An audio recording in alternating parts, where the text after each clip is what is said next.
Começando aqui, o Salmo 121. Um versículo bem conhecido. O salmista diz assim: eleva os meus olhos para os montes, de onde me virá o socorro? O nosso socorro não vem de ninguém que está por cima, irmão. Ninguém que está em evidência. Às vezes nós ficamos olhando para alguém que está se destacando, até mesmo para um pregador, para uma igreja. Não, nós temos que aprender. O nosso socorro, ele vem do Senhor que fez o céu e a terra. Então nós temos que aprender a olhar para o Senhor. O nosso socorro vem dele. É dele que vem a nossa ajuda. É dele que vem o nosso socorro. Coloca isso. O profeta Isaías, ele fala uma coisa, o profeta Jeremias, desculpe, ele fala algo mais profundo ainda para nós. Jeremias é um pouquinho na frente, no capítulo 3, versículo 23. Ele diz: certamente em vão se confia nos outeiros e na multidão das montanhas. Deveras no Senhor, nosso Deus, está a salvação de Israel. Então é a mesma coisa para a igreja hoje. Verdadeiramente a nossa salvação está no Senhor, mas nós costumamos a olhar para alguém, entenda, que está em evidência, alguém que está por cima, como se ele fosse nosso socorro. Não, o nosso socorro vem do Senhor que criou os céus e a terra. Lá na primeira carta de João, no capítulo 5, é a segunda parte, capítulo 5, versículo 19. Isso aqui chega até a ofender algumas pessoas, mas é a Bíblia que fala para nós. O quê? 1 de João 5, 19. Sabemos que somos de Deus e que todo mundo está no maligno. Quando eu comecei, quando eu não era de Jesus, eu estava do mundão, era garoto, eu sempre ouvia meu pai falar: eu não gosto de crente, porque o crente diz que só ele que vai para o céu, só ele que é salvo. Então eu falava isso. Mas não é o crente ou o evangélico, é a pessoa que reconheceu o sacrifício de Jesus na cruz. Aquele que reconheceu que Jesus pagou um alto preço por ele.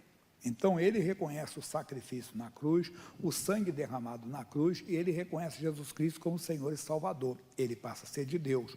No Apocalipse, que é aqui do lado, capítulo 5, versículo 9, ele diz: e cantavam o novo cântico, dizendo: digno és de tomar o livro e abrir os seus selos, porque foste morto, e com teu sangue compraste para Deus homens de toda a tribo, língua e povo e nação.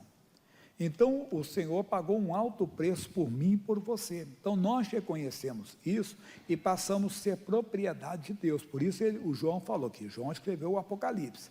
Ele disse: filhinho, sou de Deus. Então nós somos de Deus. Por quê? Porque aceitamos o sacrifício que Jesus Cristo fez no Calvário. Aceitando esse sacrifício do Calvário, nós somos propriedade de Deus. Agora, sempre que tivermos uma luta, como é que nós temos que nos comportar? Apocalipse, capítulo 12, versículo 11. 12, 11. E eles o venceram, como? Pelo sangue do Cordeiro. Então tem que haver a marca do sangue, porque a marca do sangue é a marca de propriedade do Senhor, que Jesus, ó Deus, nos comprou com o sangue de Jesus. Então, nós somos de Deus porque aceitamos o sacrifício na cruz. Então temos essa marca. Quando Israel saiu do Egito, o Senhor Deus mandou que eles sacrificassem o cordeiro, pegassem o sangue do animal e colocassem nas portas. O anjo da morte, por onde ele passava, ele não podia entrar, entenda, onde havia a marca do sangue. Legalmente, o diabo não pode entrar na vida de uma pessoa que tem a marca do sangue. A pessoa pode fazer um trabalho de feitiçaria lá na encruzilhada, no portão do cemitério, lá dentro do cemitério, em qualquer lugar, o terreiro mais forte, pode vir o guia, uma legião. Quando ele olha para aquela pessoa, tem a marca do sangue, ele sabe que não pode entrar. Mas pastor Jamar, por que ele entra então, que eu conheço tanto cristão assim? Em você, no seu espírito, verdadeiramente ele não entra. Ele pode entrar na sua mente, entrar na sua saúde, entrar na sua família, nas suas finanças. O que você tem que fazer? Vencê-lo. Como? Pelo testemunho. Vamos ver agora? Eles o venceram pelo sangue do Cordeiro e pela palavra do seu testemunho. É isso que Jesus fez quando ele foi tentado no deserto. Então ele está atacando a minha saúde. Eu digo, fora daqui, você é amaldiçoado da sua doença. Aí eu pego a palavra de Deus como meu testemunho. A palavra de Deus é o meu testemunho. Qual o testemunho? É o testemunho. O seu testemunho é a palavra de Deus. Eu fui curado pelas feridas de Jesus. Lembra do mestre quando ele foi tentado no deserto? Em todas as investidas do diabo, ele só dizia isso: Satanás, está escrito. É o que temos que fazer. Por isso é importante ter o conhecimento das promessas, das declarações dos seus direitos em Cristo, para que você possa exercer essa autoridade quando o inimigo vier. Então ele não toca em você porque você tem a marca do sangue. Aí ele vem tocar na sua mente, pensamento, vamos dizer, imoral, imundo, entenda, sujo. Você tem que na mesma hora reagir, você já está marcado pelo sangue. Então, suma daqui, está amaldiçoado esse pensamento, porque eu sou morto para o pecado. Você não pode ser seletivo. Eu tenho falado, repetido aqui, sendo bastante repetitivo, Satanás não leva ninguém para uma ilha de fantasias. Satanás não leva ninguém para uma ilha de prazeres, quer levar você para o inferno. Aí ele te atrai, aí você aceita, depois não vai, você vai aceitar a perturbação, porque ele vai trazer perturbação, porque a missão dele é matar, roubar e destruir. É um ensaio da eternidade, que ele vai querer perturbar a eternidade toda. Então você reage. Na mesma com a palavra do testemunho, ele está tocando num filho seu, você reage. Na mesma hora, fora, não toque, saia, eu amaldiçoo o teu vício, a tua prática pecaminosa, porque o filho está numa prática pecaminosa, você usa a autoridade no nome de Jesus, você usa como testemunho. Às vezes, nós não prestamos atenção no que Deus diz, e por isso nós perdemos. Eu falei durante o dia de Números capítulo 13, Números capítulo 13, Números é o 4º livro da Bíblia, chama-se Números, pela contagem do povo de Israel em 2 ocasiões. Números capítulo 13. E falou o Senhor a Moisés, dizendo, preste atenção no que Deus fala contigo, numa pregação, numa mensagem, numa leitura, e ele diz, dizendo, envia homens que espiem a terra de Canaã, que eu hei de dar aos filhos de Israel. Duas coisas você deve notar aqui. Deus mandou eles espiarem a terra. Espiem a terra de Canaã, que eu, Deus, ele falando, eu, Deus, hei de dar aos filhos de Israel. Eles foram, pessoal, passaram 40 dias lá, examinaram a terra, olharam, ficaram e trouxeram um relatório. Como é que eles trouxeram? Versículo 25.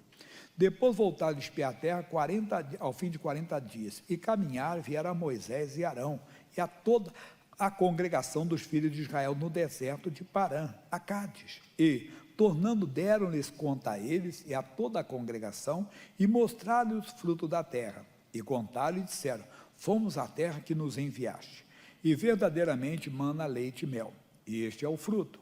O povo, porém, que habita nessa terra é poderoso, e as cidades fortes e muito grandes, e também ali vimos os filhos de Anak.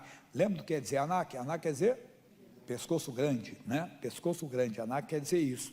Os amalequitas habitam na terra do sul, os heteus e os jebuseus e os amorreus habitam na montanha, e os cananeus habitam ao pé do mar, pela ribeira do Jordão. Quer dizer, tem gente para tudo quanto é lado.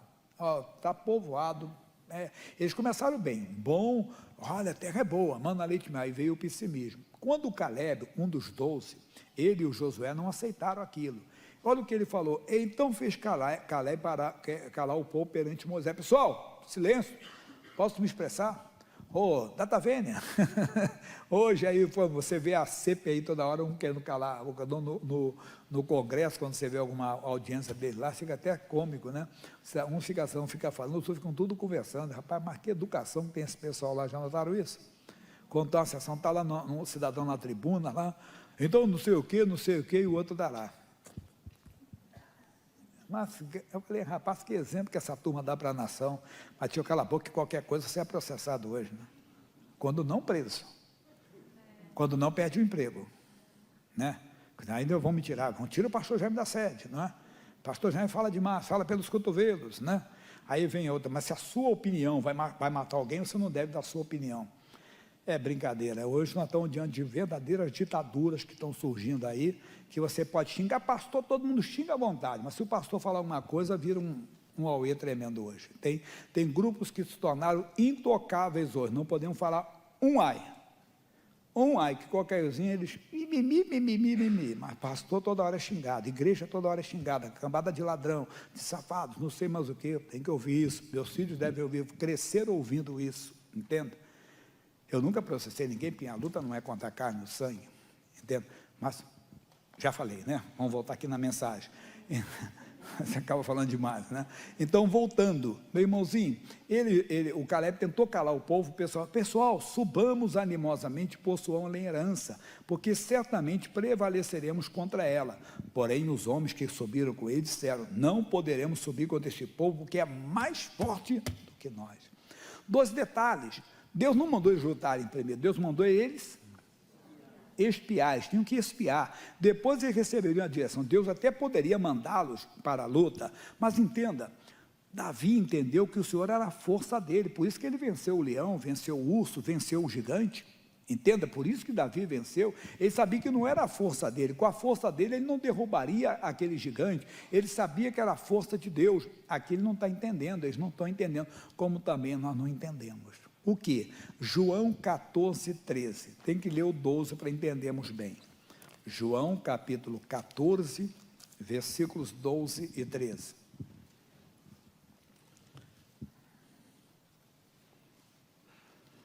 Na verdade vos digo que aquele que crê em mim também fará as obras que eu faço. E as fará maior do que essas, porque eu vou para o meu Pai. Se nós queremos aprender o que Jesus fazia, nós temos que olhar para Jesus. E onde nós olhamos para Jesus? Na Bíblia, na palavra. É aqui que vamos ver Jesus fazendo a obra. Nós temos que ver como ele fazia, e fazer também. Como? Aí ele diz, e tudo quanto pedirdes em meu nome, eu o farei. Esse pedir aqui nós sabemos que é o determinar, é o exigir, é fazer como Jesus fazia no nome dele. Ele disse, quem crê em mim fará as mesmas obras que eu faço. Eu costumo brincar assim, eu quero ver você fazer o mesmo bolo de banana que eu faço. Você sabe o bolo de banana? Mas para você fazer o mesmo bolo de banana, você terá que ter os mesmos ingredientes. Às vezes até o mesmo forno, porque a temperatura às vezes dá diferença, não é? Ou às vezes até a mesma panela, você tem que usar o mesmo tipo de panela. O Senhor Deus está dizendo, vocês vão usar o mesmo poder. Por quê? Ele nos deu o poder dele, nos deu a procuração, vão agir em meu nome. Nós temos que saber que é um poder delegado, nós temos autoridade. Eu falei do guarda de trânsito, que ele está lá e ele... E todo mundo para. É caminhão, é ônibus, é carro. Mas por quê? Ele tem um poder delegado. Vamos aí, solta lá um cidadão lá e diz, por que você parou, rapaz? Eu sou juiz de direito, eu sou desembargador não sei de onde, eu sou coronel não sei de onde. Isso é tudo bem, mas a autoridade aqui sou eu. É verdade, ali quem tem poder delegado para comandar o trânsito não é o coronel, entenda bem, não é o juiz de direito, é o guarda de trânsito. Ele que tem autoridade ali para fazer aquilo.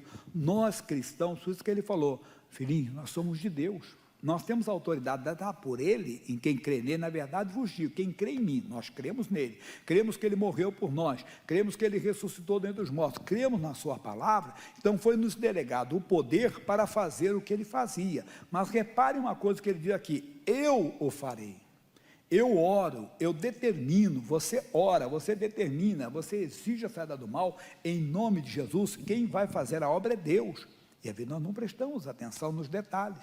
E tudo quanto pedirdes, determinardes, exigirdes em meu nome, eu o farei, para que o Pai seja glorificado no Filho. Então quem vai fazer a obra é o Senhor Jesus, não é a nossa força, e nós não entendemos isso, e nós oramos, determinamos, mas como não acontece logo, nós logo entramos no esfriamento. Nós esquecemos, meu irmãozinho, que nós somos autoridade no mundo espiritual. Foi nos delegado o poder, não devíamos recuar de maneira alguma. Teríamos que fazer como fez Josafá, quando ele orou, entendeu que Deus entrou na batalha e começou a louvar a Deus. Fazer como Paulo e Silas, que oraram, entenda, e quando entenderam que Deus estava no controle, pronto. Às vezes somos perseguidos, entenda, somos debochados, escarnecidos, quando alguém chega, agora eu quero ver. Você diz que vai na igreja, seu Deus fala, eu estou sabendo da sua doença. E você faz o quê? Não, você tem que crer que Deus está fazendo a obra. Não fica com vergonha de dar o testemunho, não. Deus está agindo, amigo. O caso é sério mesmo. Essa doença que surgiu, uma doença realmente na minha vida ou na minha casa, é um caso sério, mas o Deus que eu sirvo, Ele é mais poderoso e já está mudando essa história. Você não tem que recuar. Não esquecemos que nós andamos por fé e não por vista. Então, quando eu determino, quando eu oro em nome de Jesus, eu tenho que crer o quê? Que Ele está fazendo a obra. Aí eu vou crer quando? Antes da oração ou depois da oração? Depois. Porque na oração eu orei com fé, eu tive fé para orar, a fé vem por ouvir. Ele diz, tende fé em Deus, porque em verdade vos digo que qualquer que disser a este monte, ergue-te e lança-te no mar, e não duvidar no seu coração, mas crê que se fará aquilo que diz. Quer dizer, depois, quando você ora, você tem que manter a sua oração. Então eu orei. Aí o amigo veio e pergunta, está aí na guerra, eu estou sabendo do seu filho, da sua filha, do seu marido, da sua esposa, e aí, o que você fala? Não, amigo, Deus está agindo, realmente surgiu uma luta, mas eu não aceitei, eu usei a palavra de Deus como meu testemunho, eu repreendi essa doença, repreendi essa prática pecaminosa, essa ação do diabo, e creio, o meu Deus está agindo. Mas não está agindo, eu ando por fé e não por vista. Quer dizer, você nunca vai ser derrotado, nunca, se você crer nele. Eles ficaram por vistas, viram os gigantes, olharam os homens de grande estatura e se assustaram, se amedrontaram, se intimidaram. Oh, o povo é mais forte do que nós não vamos conseguir entrar, e recuaram. Não, primeiro que Deus mandou que eles espiassem a terra, era apenas espiar a terra, eles não entenderam isso, não compreenderam, e depois que eu, Deus, ele está dizendo, eu, Deus, darei aos filhos de Israel. Então eles tinham que se alegrar no Senhor. O que eles tinham que fazer? Vamos para o Salmo, primeiro 42, 5, 43, 5 e 46, 10, são 3 versículos. 42, 5, o que diz? Por que estás abatido, a minha alma? E por que te perturbas em mim? Aqui você entende que o salmista está orando por quem?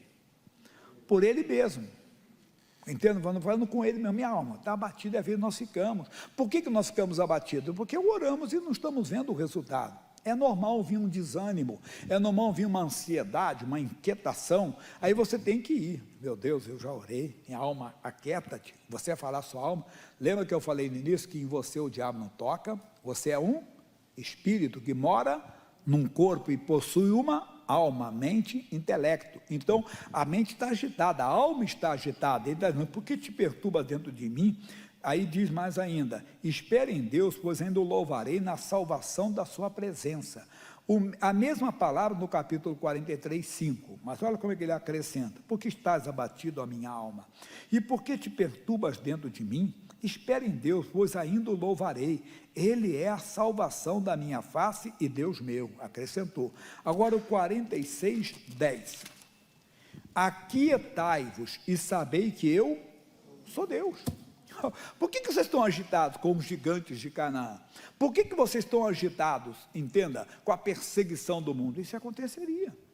Então se aquietem, saibam que eu sou Deus, quer dizer, eu estou agindo, mas para Deus agir, é como na justiça humana, tem que ser provocado, Deus tem que ser provocado por você, provocado é Deus, eu não aceito esse mal, eu invoco o teu poder, porque a tua palavra diz, porque está escrito, e você vai e faz a obra como tem que ser feito, e Deus vai operar. Ele diz então, repetindo o 10, aquietai e sabem que eu sou Deus. A tradução na Nova Versão Internacional, ela diz, parem de lutar.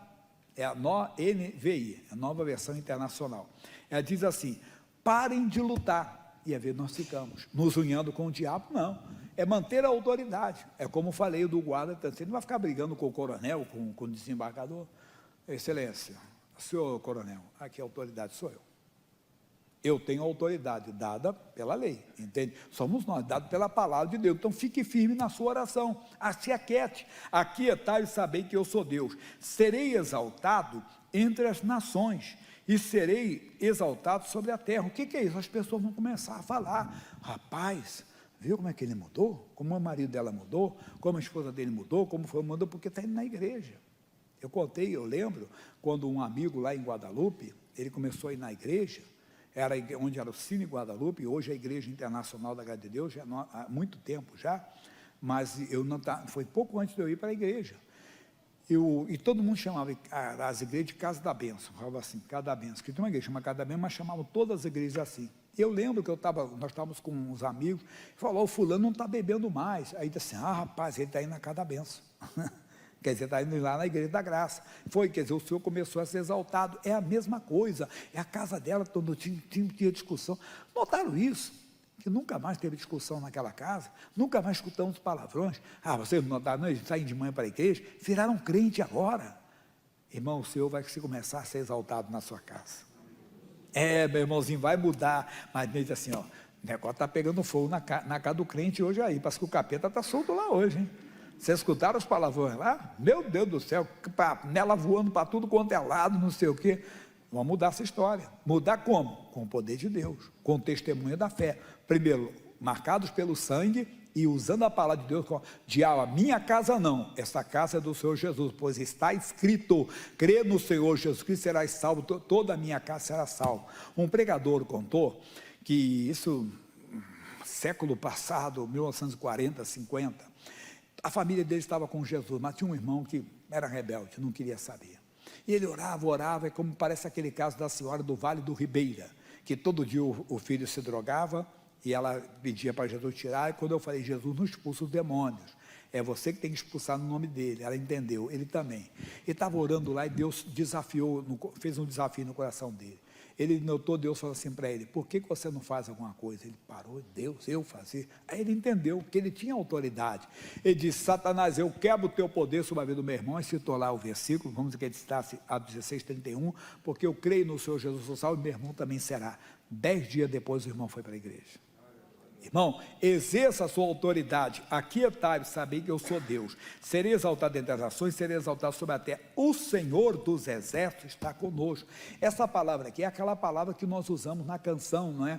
Lá do Deus de Israel, que eu canto assim, aquela marcha de Israel, Elohim Adonai, Jeová Sabaoth foi quem mandou avançar. O que é Jeová Sabaoth? É Senhor dos exércitos. Irmão, Jeová Sabaoth está conosco, o Deus dos exércitos está conosco. Aí há duas mensagens, porque Jeová chamar, quer dizer, Deus está conosco. Então, o Deus dos exércitos, o Deus Todo-Poderoso, está comigo, está contigo, eu não tenho que temer o demônio das 7 encruzilhadas. Mas pastor Jaime é uma mulher que está amarrando o meu marido e não consegue largar a amante. A senhora tem que usar a autoridade, eu quero ter o poder sobre a vida dele. Talvez é seu irmão que não está respeitando a sua cunhada, é a filha que não está respeitando o genro, tem que fazer a mesma coisa. Entenda? Tem que entrar com autoridade no mundo espiritual e quebrar o poder, e nunca ficar tomando partido não, nunca fique do lado do erro. Por mais que seja seu filho, seja sua filha, seja seu irmão, sua irmã, não fique do lado do erro não. Entre em oração e quebre o poder do diabo, porque às vezes é aquele negócio, sempre o outro lado é que tem a culpa. Não, às vezes temos que ser sinceros, ver que aquilo ali é uma ação, a outra pessoa pode até contribuir, mas nunca fique do lado do diabo. Entre em oração séria e quebre o poder do diabo para abençoar. O Senhor dos exércitos está conosco, o Deus de Jacó é o nosso refúgio. Oh, glória a Deus, aquele que muda a história como mudou o próprio nome do Jacó, a vida dele, quer mudar a sua vida. Fica essa mensagem, nós vamos orar. Primeiro, você está com o sangue de Jesus, está marcado pelo sangue, então porque a coisa que mais o diabo detesta é falar que Jesus Cristo vem em carne. O que é o espírito do anticristo? Ele nega que Jesus Cristo veio em carne. Traz uma mensagem bonita, religiosa, mas diz, Jesus foi um bom homem.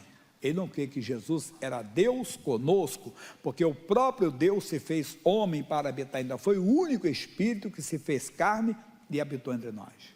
O único, não, os anjos tomaram forma, é diferente, mas desapareceram, corpo glorificado. O único que fez carne e sangue, entenda bem, que fazia tudo o que você faz como criança, não tem a fraldinha, não sei se naquela época usava fralda, um exemplo, um pano, mas que faz, entenda bem, a criança, tudo, Jesus fazia, só para mostrar que ele se fez humano, ele foi amamentado por Maria, entenda, ele foi amamentado por Maria, quer dizer, ele se fez homem, pessoa humana, pois vem agora o Natal, se comemora isso, claro que ninguém sabe o dia, mas não somos radicais, então fique com essa palavra, meu irmão, você crê que Jesus vem em carne, que ele morreu na cruz por você tem o sangue dele em você, o sangue dele te marca. O diabo, quando olha para você, ele sabe que não pode entrar em você, podem fazer o trabalho que for, não entra em você, você está marcado pelo sangue, mas tem que usar a palavra como seu testemunho contra o mal.